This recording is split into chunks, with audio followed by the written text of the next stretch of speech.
Afternoon, Gaffer. We saw this week that Erico will be out long term. How bad is the injury and how long until we can expect to see him back in action?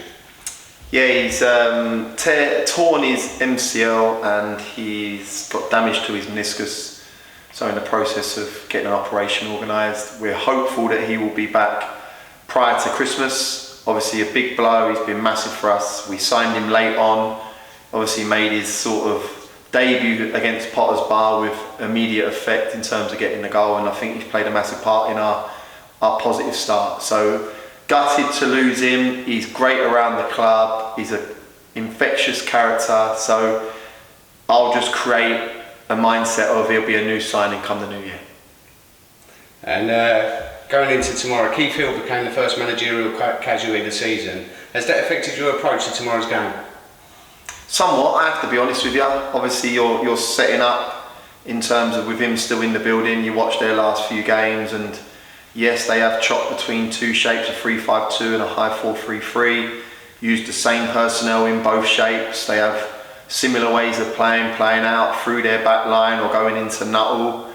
But again, it's very much in the balance, and this is something that I spoke to the group about. What a great test for us to go there, and the team sheet lands at 2 o'clock on our table and we need to start to get to grips with what they're going to do and how they set up. Certain personnel in key areas affects the way they play. You look at Fletcher, Whitehouse, I think they're a little bit more productive and get a little bit more forward off the back of Nuttall, as opposed to Gally, Moore and Beeston. The back three of Rowe, Boyce and Taft, are they going to continue with a back three or go to a back four? We've sort of set up many ways and we've got to be fluid with that.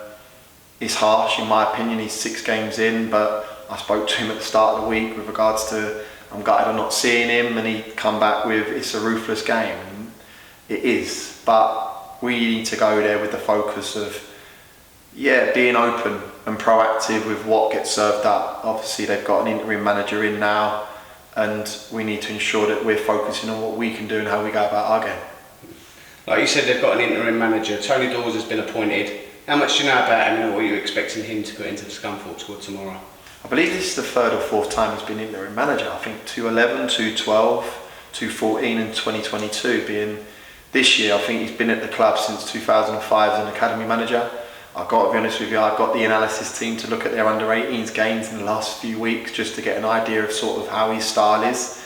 How much I allude to that come tomorrow at 1:45 in terms of my team talk, I'm not sure. There's going to be an upward curve in their reaction, as you would do in any way, getting a new personnel in the building, being a management team. They've got Nelson, the lad that was at Barnet as a player, been most recently I think Blythe Spartans manager. So what they can implement in 3-4 days, I do not know.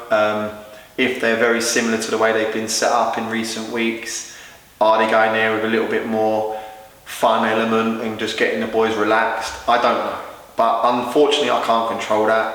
I can't control anything that goes on in their building. I can't control what team he picks. What I can control on is the mindset of our group and controlling how we perform and influencing the best as possible we can to go and get 3 points. And that's exactly what I'll be ensuring happens in the lead up to the game and getting the boys ready to leave Scunthorpe with a positive result. Yeah. And you like said, you spoke about, dealing with us and we've had good away form so far. So what do we need to do tomorrow to make sure we come away with a positive result? Be aggressive, deal with Nuttall.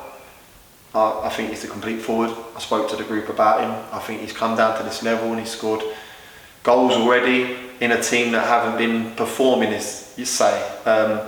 We're not foolish. They go 3-0 up against Solihull. They have a lot of strengths in their squad. I like Feeney, I like Butterfield, and we need to guard against that. They're very progressive on set plays. They're organised in terms of many ways of playing, but again, it's about what we do. We have a match script that we think if we adhere to, we'll cause them problems, and we need to ensure that we're aggressive, we're on the front foot, and we go after them. They're at the minute 5 losses in a row. We can either aid that and get right on top of them and affect their game from the off, or getting them a little bit of confidence by stepping off the gas and giving them 5-10 minutes of a spell where the fans get right on them. And that's something that, for me, tomorrow we need to address from the offset. And if we go out at them from minute 1, we feel we can cause them problems.